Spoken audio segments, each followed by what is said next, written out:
Really enjoying your humor. Oh, all right, thank you. We enjoy all of your humors as well. Awesome. You are much funnier than you may think.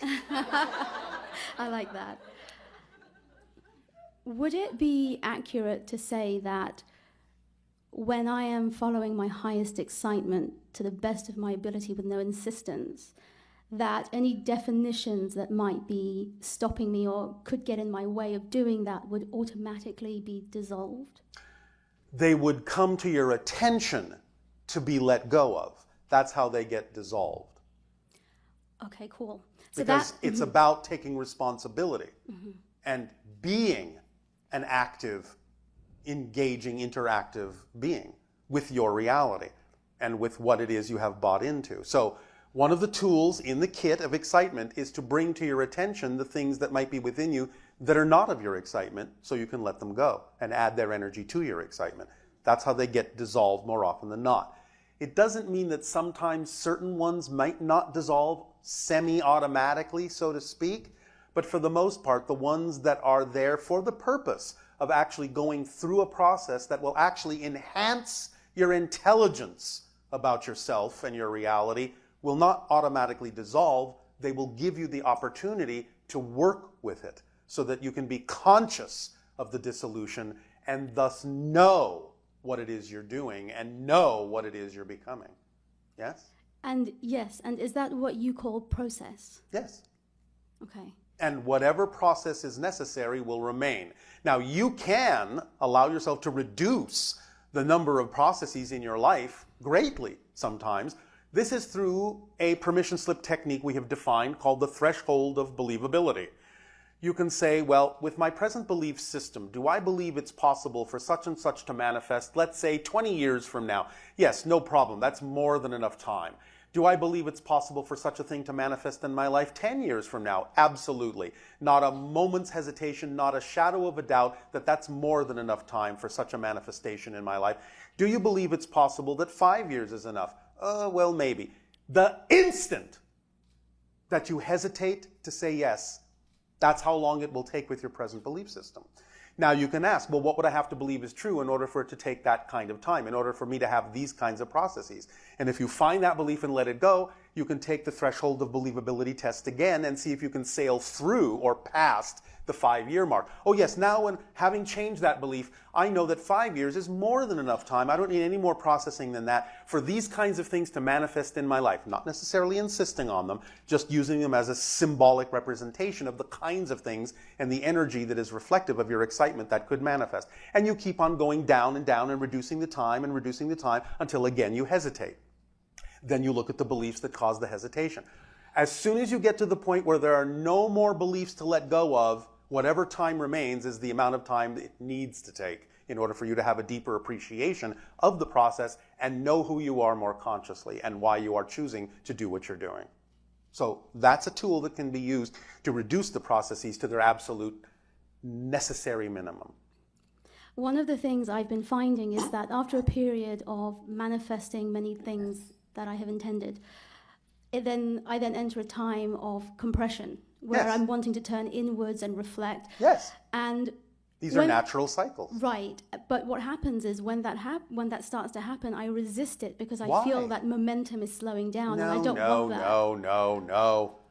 You need to have a different perspective, a different definition that works for you about that process of cycles. So you're looking at it like this. Right. Yes? Yes. But you could look at it like this, couldn't you?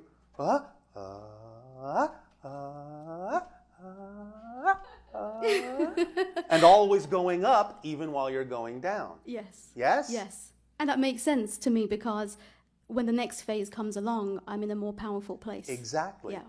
Create the definitions that work for you, and you will extract the benefit from the experience that is reflective of the definition that works for you and not the one that doesn't. It's that simple. When we talk about the idea that your definitions actually determine your experience, we mean it. We mean it. Literally. Please take us literally. So if you have a definition that you have that doesn't work for you, here's how I'm defining it, this is what I'm experiencing, change the definition to one that works for you. Reinvent it, use your imagination, expand your perspective, think of another way to look at it. And that will be as real. That will be as real. Yes? Yes, and I've started to do that, and All right. I've given myself permission to have the process and not rush through it and actually enjoy that time. All right, well, thank you. And besides, what's your rush? You're an eternal, infinite being. Where are you going? Good point. You're always, always, always, always, always, always, always only going to wind up here and now. Because that's the only place and time there is. Right. So what's your hurry? Yes. Yes? Yes. My final question, if there's something that we can conceive of as something that we want. Not about wanting. It's about what you need. Right. That's where I feel a bit confused. Many times the idea may coincide with what you need when you say, I desire something, I want something. It may manifest exactly as you saw it, but the idea is it doesn't always. And therefore insistence on wanting it to be a certain way may actually be a way of short-circuiting getting something even greater that you need. Mm-hmm. So never insist on the wanting. Allow yourself to be open to what you need, or if you want to insist on wanting, then want what you need. Because it will always be the perfect thing. Does that make sense? Yes, and so if what I want and what I need are the same, that's where I would feel my excitement. Not necessarily. So how Again, would I you have to have distinguish? discernment Right. about these things and recognize where your wants may, in fact, simply be anxieties disguised as excitement. So as long as it's clear that that's not the case, then yes, they may align. But again, insistence that they do is missing the point. Because you don't have, as a physical mind, you do not have the capacity to imagine what the higher mind can imagine. You can imagine wonderful things, but use them as a symbol of what may manifest because they are representative of the excited state that you prefer to be in, but drop the picture because you don't know that that picture might in fact not be a limitation on what could manifest even more magnificently than your physical mind was capable of imagining. So look at that as a symbol you can use to get you into the proper state. Don't insist on it as being the absolute outcome because it may not be.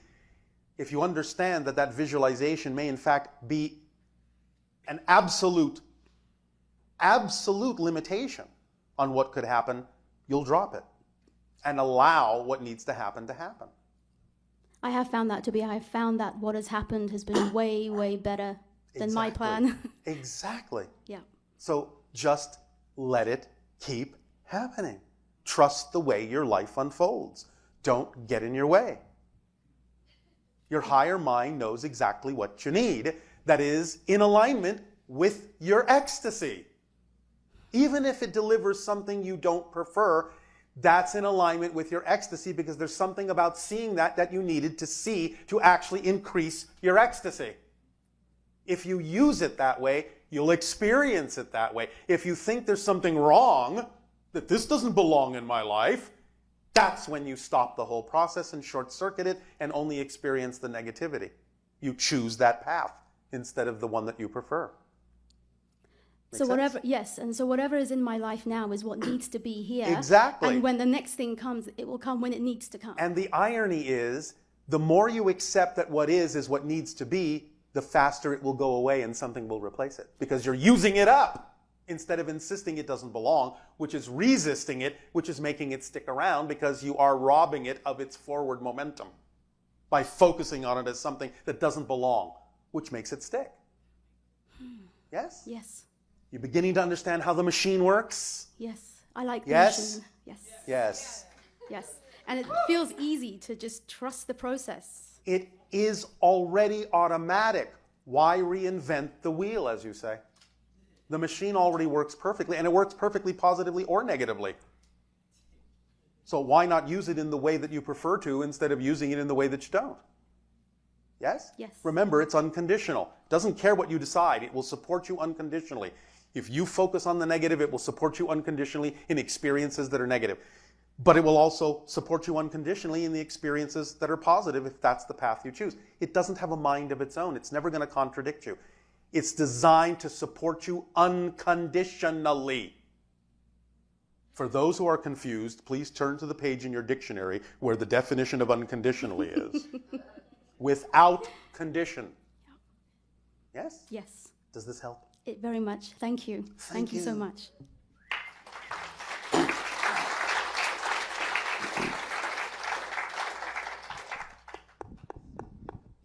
And by the way, there are absolutely no exceptions anywhere to that idea of being supported. You're always supported.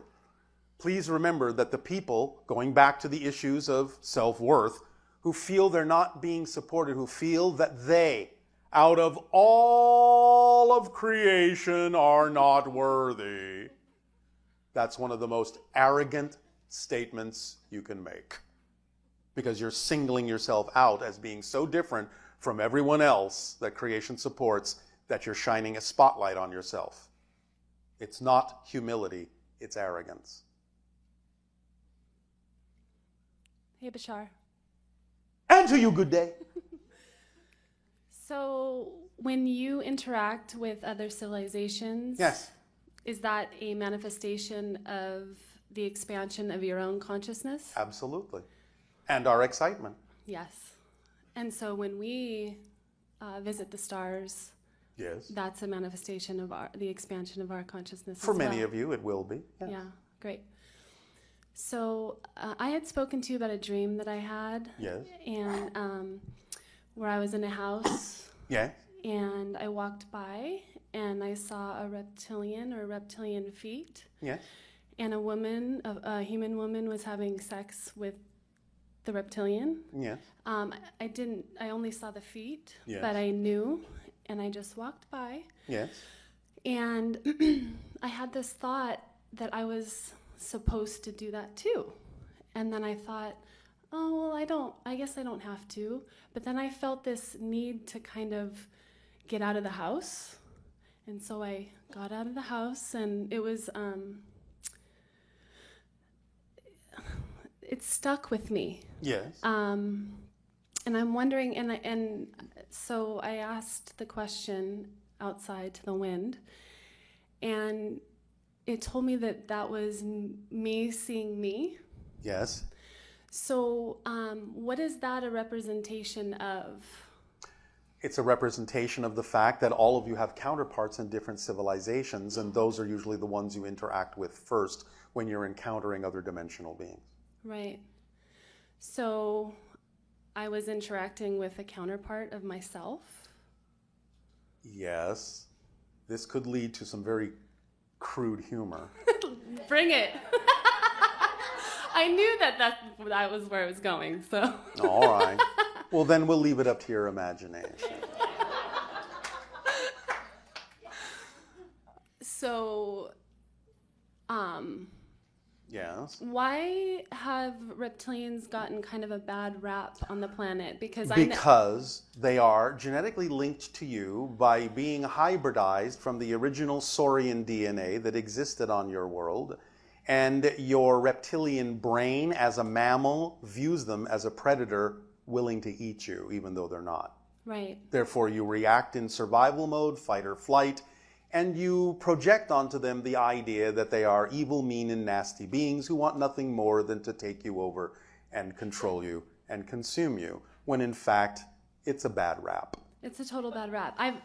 I've never had that experience or feeling when I've interacted with reptilians. Yes, but that's the mechanism that is involved, Yeah. is the reptilian brain in the mammal Right. Okay. of your body. Okay. So I was interacting with the reptilians. You were learning to love yourself from a different point of view, Oh. in order to put it sweetly.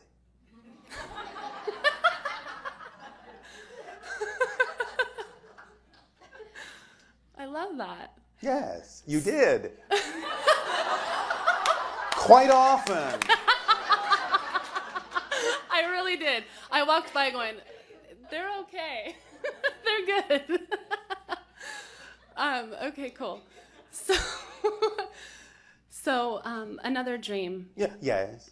I was at a waterfall, and there was a little girl there, and she was looking into the hole beyond the water of the waterfall. Yes. And this beautiful yellow snake started coming out of the waterfall. Yes. And I felt like... There's some similarity here. Okay. You're getting, again, a screen projection of something that is symbolic and representative of that energy that you're interacting with. Okay. But then there was a snake that started to wrap around my my arm, my right arm, and it started squeezing me really tight. Yes. And then this other woman came, and I said, it's squeezing me too tight. Yes. Do you know what that was about? Because Well, again, you're sort of testing your powers. You're testing your strength and seeing what it is you can handle and what it is you can't at the moment. Okay. That makes sense. You're putting a squeeze on yourself. Yes. So putting pressure, a bit of Yes, pressure? kind of. A little bit of creative pressure. See how much you can take. See how far you're willing to go. See what it is you can learn. Right. See what you can absorb. Right. Yes? Yes, I that makes sense. I tend to do that. All right. You choose to do that. It's not a tendency. Thank you. It's a choice. Thank you. Will that do? One more. So I have a question about wolves. Wolves. Yeah. Yes. How do you perceive wolves, and are they connected with the dog star? They are, but they are something different, obviously. They are the idea of family. Yes. The idea of group cooperation. There are many different kinds of things that are reflective and symbolic in your reality. And of course, it depends upon what cultural filter you are looking at them through. Okay. Because different cultures on your planet will have slightly different interpretations of this idea. Right. But they are a very powerful representation in that sense of strength, of family bonds, of cooperation. Mm-hmm. Yes? Yes. And so do they definitely have ties with the dog star, Sirius? They do. And they have representations in cultures on your planet that have to do with being the initiators and builders of cities and civilizations, yes? Oh, that's what I was wondering. Look at your Roman mythology. Romulus and Remus. Oh, wow. Nurtured by a she-wolf. Yeah. Yes? Yeah. So it's symbolic of the energy that they build family, bonds, cities, expansions, the pack in that sense. Right. You become part of the pack. Right. Does that help you? It does, a lot. All right. Then that is sufficient? That is sufficient. Thank you. Thank you for sharing your dream about your encounter with your reptilian. Now, kindly go yourself.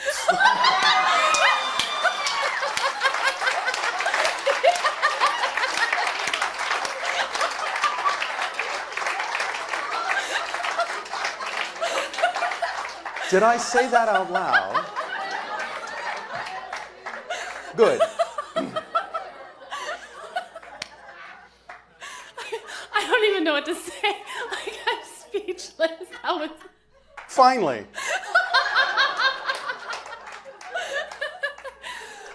Have a good time. Thank you.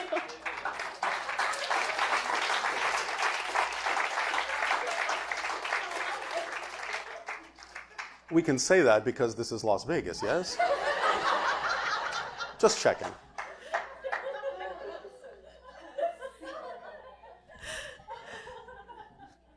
So I think we have time for maybe one more question and then some Ustream questions. Nope.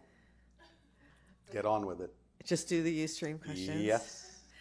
Okay, so we're going to keep going with the self-worth exploration. Oh, all right. Okay, so what are some common diseases that are representative of issues of self-worth? Now, of course, please understand that this is a gross generalization because you have to take it on a case-by-case basis. There may be many other factors involved with this, yes? Yes. All right. Certainly the idea of certain forms of cancer are representative of lack of self-worth as a beginning energetic seed to that disease expression, yes? Yes. All right. The idea of the losing of strength overtiredness, exhaustion, those kinds of experiences that may be common to different forms of disease can also be an expression of lack of self-worth, lack of support in the belief system, because you lose energy, you feel like you're losing energy and can't act in your, shall we say, best interests, so to speak. You give yourself the freedom to be ill so that you don't have to act, so that you have an excuse to wallow in your misery of lack of self-worth. That's how it usually starts. And then it can spread into different forms of disease depending upon the person and the belief systems that are filtering to create in the body different diseases that might be representative of that lack of self-worth. Would you say autoimmune diseases, with the idea of the... Some of them can be, yes. You know, the idea of the immune system attacking the Yes. body Yes. is almost like the idea of your Yes. self-inflicting... Yes, there are, again, many such diseases. The idea of anorexia, again, you're wasting away because you're not worth being here. There are many different expressions of this. This is an overall generalization. You have to take it on a case-by-case basis. Because sometimes people will choose these things to help other people. It's, Of and course. there's never any blame or the idea No. that you're not worthy because you've chosen some Or they may reflection. be indicative of other negative beliefs that have nothing to do with lack of self-worth specifically. Right. Oh, so is that now you're going to fine-tune what negative belief systems versus Not lack today. of self-worth? Okay. But the idea of, like when you tell us, well, you know, obviously you exist, and the fact that you exist is the proof that you have value. Yes. And yet there's all these nagging beliefs that individuals experience Yes. that it just doesn't fix it immediately. Like we don't allow that Yes. to fix it immediately. Because you have a belief that that knowledge cannot fix that. That's another belief. Is part of the self-worth issue on a planetary basis related to the idea of the Anunnaki and that humans were originally created to, in a sense, There's a little bit of a tie-in, although in this day and age, that can't really be used as an excuse anymore. okay, so we're at the point of choice at this Yes. part. Is this also accurate that in the creation of a negative belief or a negative sense of self or a negative belief around the idea of karma, Yes. that the moment that the belief arises, there's an immediate connection to other parallel lives where these ideas are also being expressed, which creates sort of a reverberation in the psyche that amplifies the feelings associated with it. Yes, it's the multidimensional aspect of beliefs. They actually connect to parallel realities of commensurate vibration to reinforce themselves. So in other words, they pile all sorts of negative lives on top of the one that you're experiencing, so to anchor themselves so strongly that they make it seem almost impossible to change them, because they're crisscrossing multidimensionally to similar lives of depression and lack of self-worth. So they're compounding the energy. But again, just knowing that they're doing this is enough to divest yourself of it. Right, because the idea of connecting automatically with other scenarios and then the way that you disengage from that Yes. is first by recognizing that you're creating the connections from the present, Yes. from yourself. So Yes. people who think, oh, I have this past life or that one. Yes. And, oh, if I do a rebirthing, maybe that will take care of it. You know, there's many different Yes, the reinforcement tools. is not actually coming from the past. There is no such thing. It can only come from the now. Oh, so this is the same thing as writing your own story. Yes. In the sense, the story that you tell yourself about yourself, you're also creating from the present. Yes. Everything that you include in a negative way from the past. Not a negative act, but Yes. necessarily, but more... But you're writing that story now. Right, and that's the same thing with the multidimensional nature of it. You automatically write stories that connect you with other lives that With are other nows. experiencing the same thing. Yes. So the way that you can tell that's happening is if you find yourself in a situation where you are overreacting very strongly to Yes. what you shouldn't be overreacting to. To what makes no sense to overreact to, yes. Right. It's like, wow, why are these feelings so strong? Why is this so overwhelming that I can't even think straight? That can be one reason. It's not always the reason, but that can be one reason. What The would reinforcement of the parallel realities. what would be some other reasons why overreaction? Well, even in your reality, there can be belief systems that are strong enough to create overreactions. That are not necessarily associated with the perception of self? That are not necessarily associated with parallel versions. Oh, I see. Okay. Oh, I see. You can just be overreacting because of what you believe about the story that you've told yourself now. Yes, of course. Right. If you tell yourself a strong enough reactive story, yes.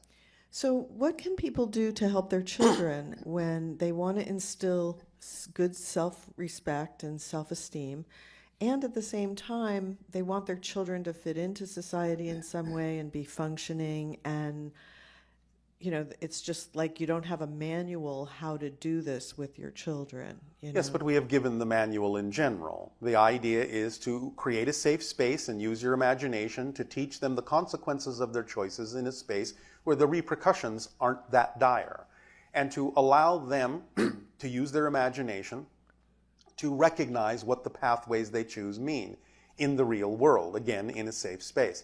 To teach them, as we said before, that they are as powerful as they need to be to manifest whatever they need without having to hurt themselves or anyone else, and to adapt any lessons they may need to learn to, so to speak, fit in to the mass consensus in a way that adapts the lesson to their excitement instead of dampening their excitement to fit into the box of the lesson. That's the basic manual.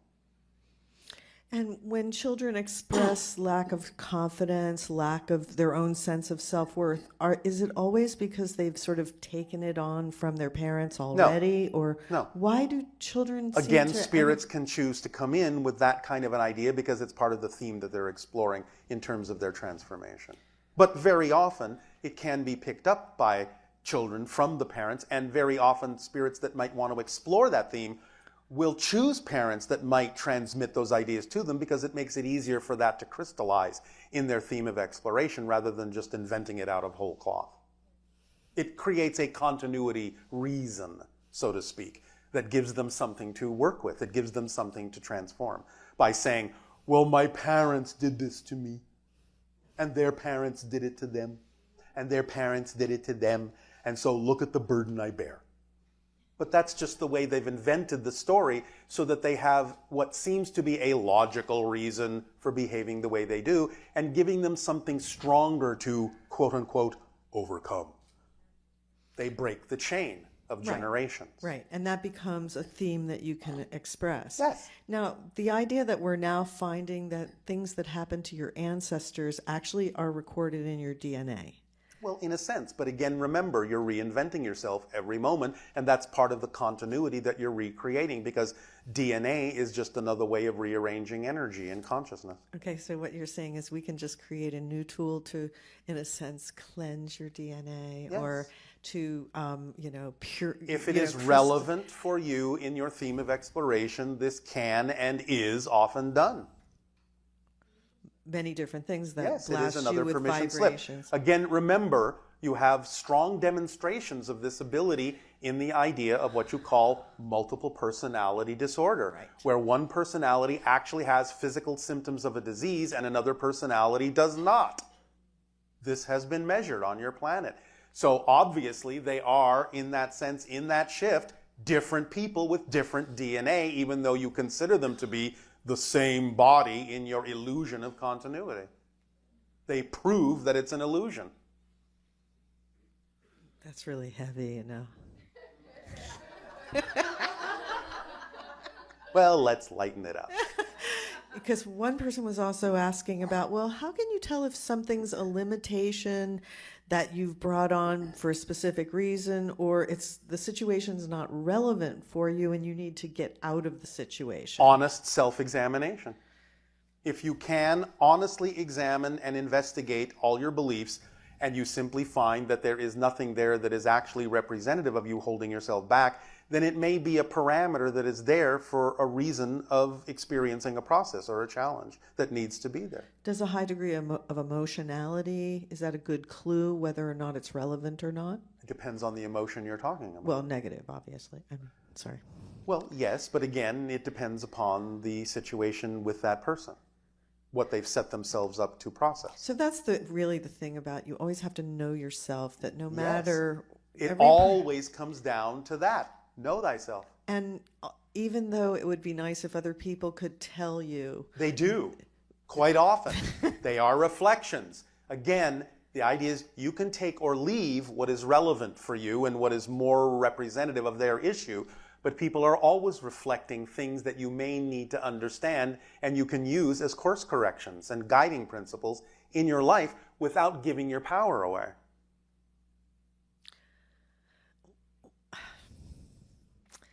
The idea of people being in denial, the defense mechanisms. Yes.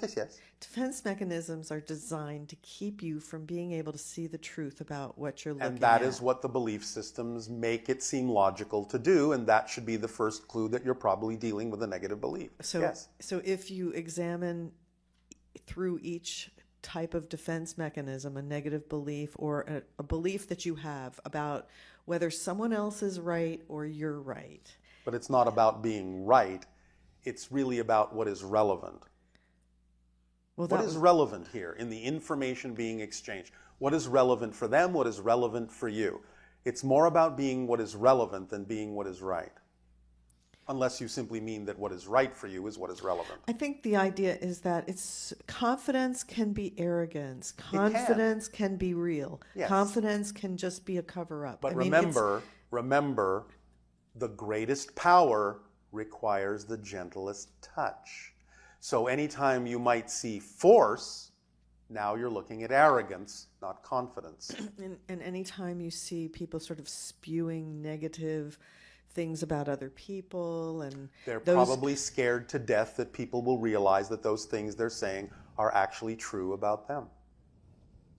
And they're trying to deflect. It's called deflection. It's another defense mechanism. Yes. And so like cyberbullying and bullying and all that, that's all... First and foremost, they may have been bullied, and so that's the tactic they learned to gain respect, or at least in their mind, what passes for respect. Although, again, they're not really engendering respect at all. But they don't understand that. So does that mean that whenever you see someone behaving like a bully, that's an indication that person is negative? Generally, if you're calling it bullying, yes. If you're recognizing it literally as bullying, yes. Because, again, people who are truly persuasive don't have to bully. They're just persuasive. Yes? Mm-hmm. Because you understand the truth in what they're saying as it relates and is relevant for you. Because they don't need you to do it their way. The idea is they're allowing you an opportunity to figure out how to do it your way. Therefore, they're just persuasive. They don't need to bully. Now, yes, it is important at this time for you to take a short break. Okay. So that we may allow you to set up your holotope experience, and we will deliver a meditation to help crystallize the idea that we have discussed this day in this transmission. So take a short break. We will resume this connection briefly.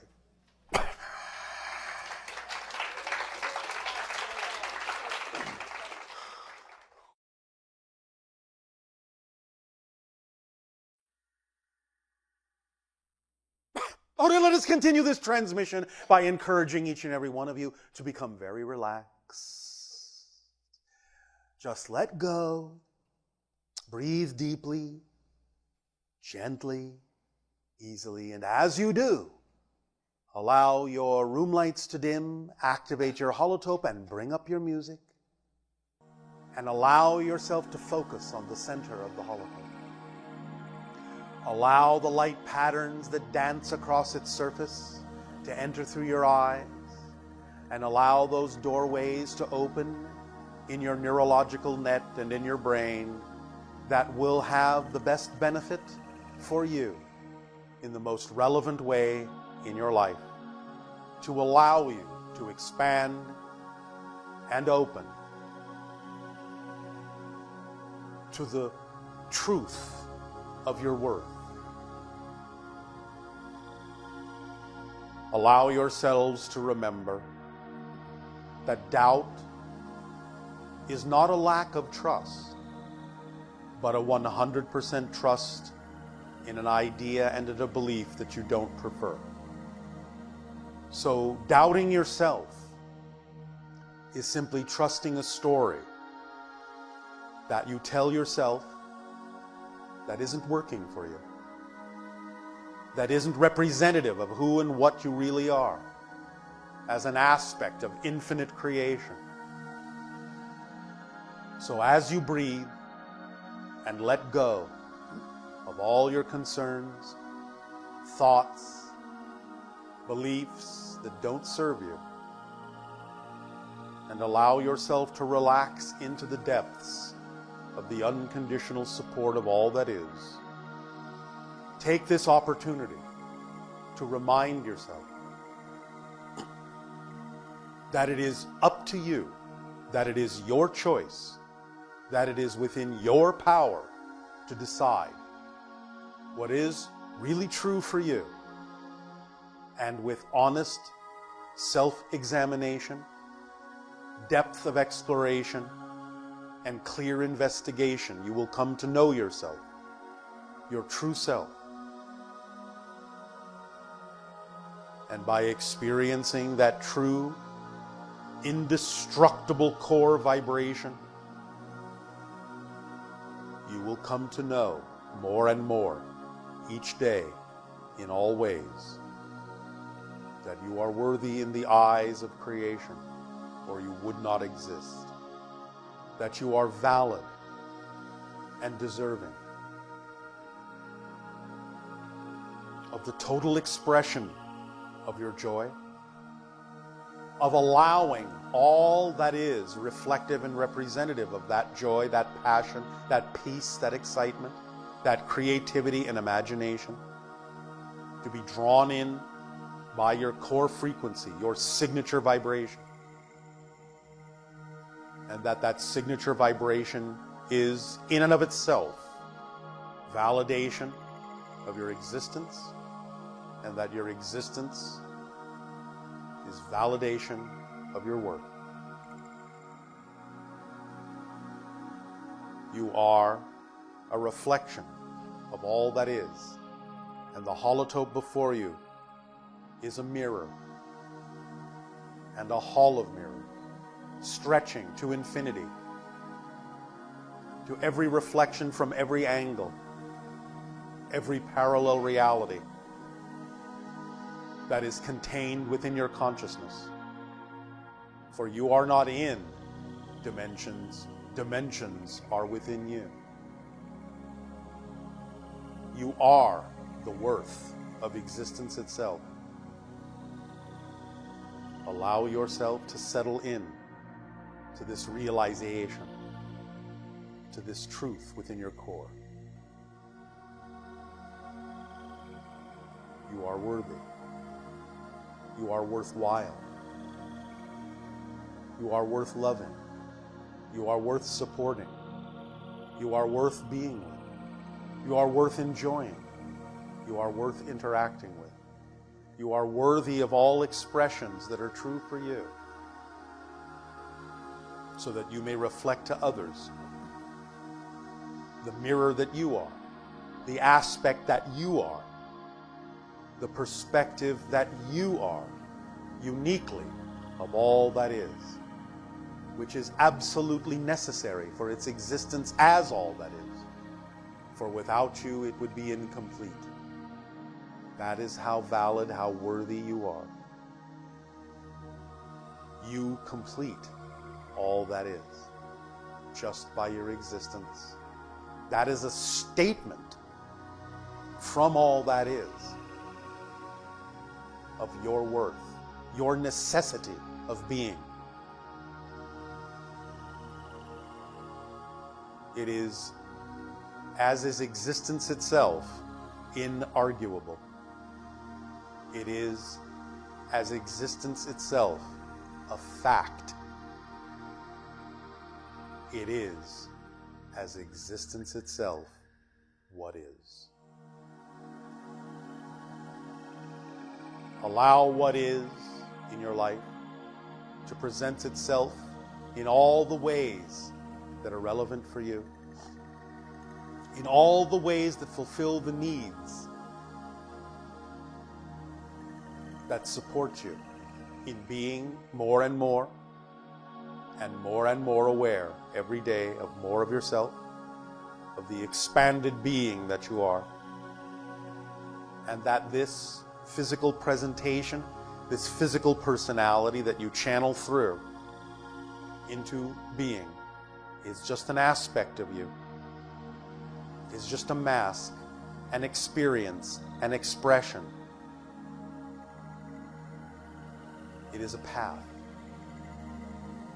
It is one way you have of expressing yourself, and only one way out of an infinite number of ways, for you are all that is, experiencing itself as an aspect of itself, as a reflection in one facet of the multidimensional crystal of its being. Beautiful, glinting, glistening, shining. An ecstatic explosion of light, an ecstatic explosion of experience, inward and outward, to infinity in all directions, inward and outward. Allow yourself to drift in this realization of your essence, of your truth, of your existence. Float with it. Let it carry you to the shores of fantastic dreams. And allow yourself to know that life itself is such a fantastic dream, and only one such perspective within the dream of your being, within the dream of all that is, dreaming of you as you dream of it.